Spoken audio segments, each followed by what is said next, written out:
শোনো, একটা কথা বলি। বলে না, ভগবানের মার দুনিয়ার বার। এটা খুশির খবর নয়, আমি এটা চাইছি না যে খুশির খবর, কিন্তু তাও আমি তোমাদের সাথে যদি সব শেয়ার করি।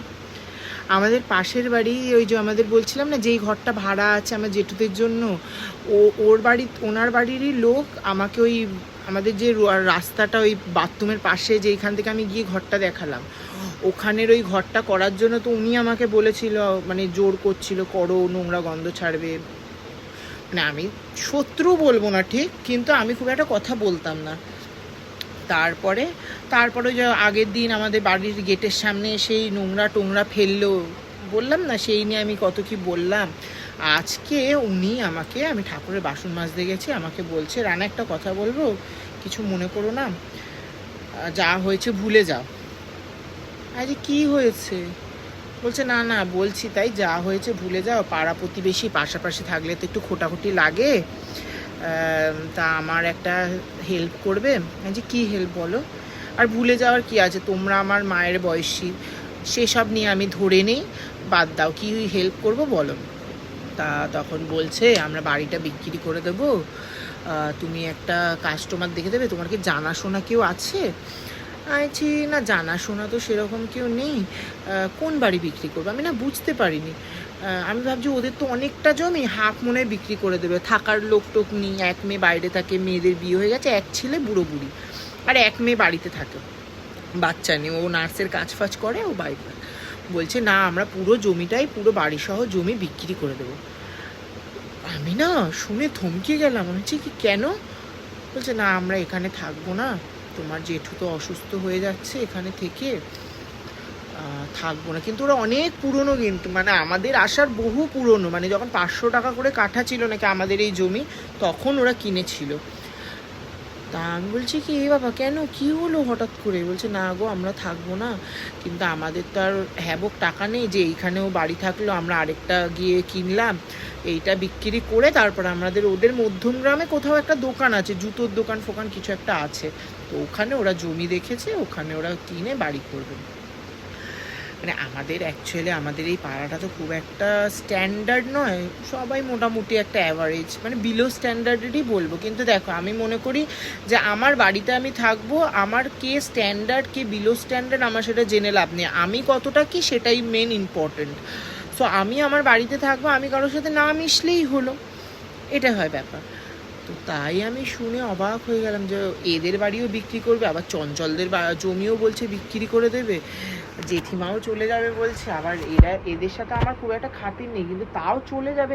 আমি কোনোদিন চাই না যে আমার অভিশাপে মানুষের মানে গৃহ ছাড়া হোক, বাড়ি ছাড়া হোক, বা তারা কোনো অসুবিধার মধ্যে পড়ুক, এটা আমি কোনোদিন চাইনি।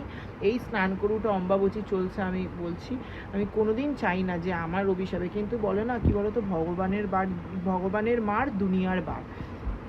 আমার পেছনে কত লাগতো, ওইখানে জমিটা, ওইখানে ওই আমাদের বাথরুমের পাশে যে রাস্তাটা, সেদিন আমি হাঁটতে হাঁটতে গিয়ে তোমাদের ঘর দেখাচ্ছিলাম, ওখানে কিন্তু কিছুই ছিল না, শুধু কতগুলো ইট খোবরা খোবরা ছিল, কিন্তু হাঁটা চলা করা যেত। ওখান থেকে গন্ধ ছাড়ছে, এই ছাড়ছে, সেই ছাড়ছে, কত কি বলে আমার শুধু শুধু 2-2.5 হাজার টাকা, 3,000 টাকা খরচা করে আমার ওই রাস্তাটাকে করানো হলো।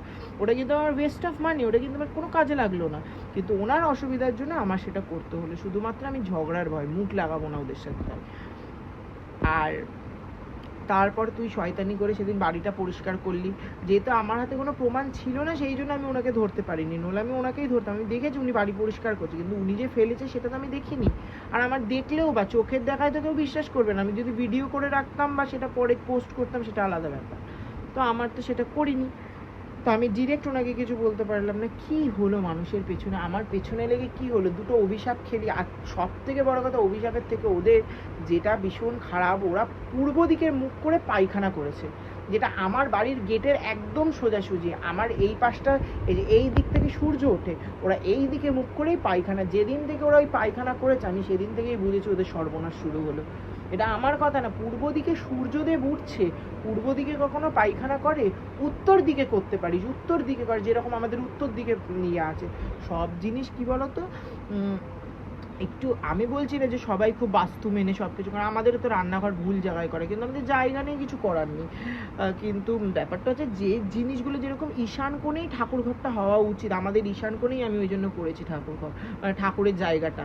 তো এইগুলো একটু মানলে কি হয়, ভালো হয়। শরীর অসুখ বিসুখ কত কি তো আছে না, আর এখন ঘোর কলি, এখন তো সবই খারাপ।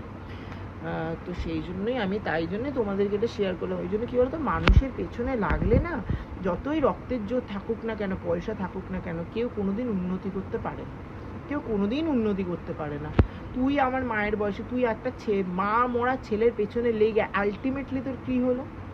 কিছুই হলো না। আবার দাম রেখেছে শুনবে কত, 3 কাঠা 3 ছটাক জমি, কত 65 lakhs, মানে 65 লাখ টাকা রেখেছে, বুঝেছি? এই গলির মধ্যে 65 লাখ টাকা, মানে আমি ধরলাম উনি 10 লাখ টাকা দিয়ে বললো বাড়ি করেছে, ওই সরকারি বাড়ি, তাও আবার 3 লাখ টাকা পেয়েছে, আর হয়তো যাই হোক বললো 10 লাখ টাকা দিবার, আমি 10 লাখ টাকা ছেড়েও তাও ওনার যা কুচি কাচির একটা দুটো মানে 4টে ঘর আছে টোটাল, আর এই পাশে ভাড়ার জন্য 2টো ঘর, 6টা ঘর, আর অনেকটা সামনে জমি আছে, মানে 3 কাঠা জমি আছে, ঠিক আছে। কিন্তু 65 লাখ টাকা আমাদের এই গলিতে, 65 লাখ টাকা দিয়ে বড় বড় ওই কি বলে, ওই যে বড় বড়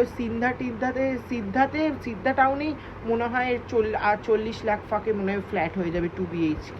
আর সেখানে এখানে এই ভাগাড়ে মানে এই গলির মধ্যে 65 লাখ টাকা, চারটেখানি কথা।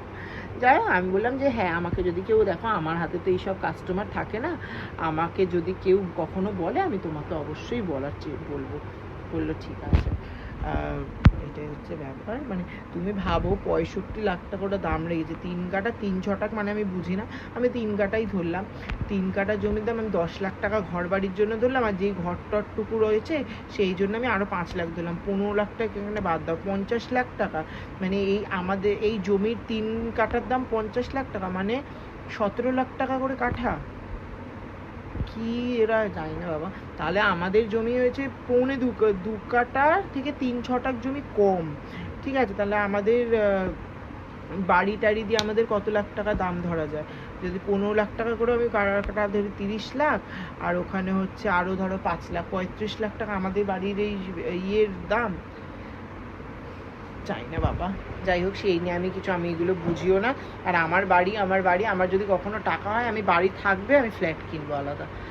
তো এই হচ্ছে ব্যাপার। তাই জন্যই বললাম, মানুষের মানে পেছনে লেগে ক্ষতি করে, বিশেষ করে মা মরা ছেলে, যে ভগবান অন্তপ্রাণ, মানে ভগবান ছাড়া সে কিছু বোঝে না, আমার পেছনে যেই লাগবে, সে যদি কোটি টাকারও মালিক হয়, সে মাটিতে মিশবে, এটা আমার বিশ্বাস।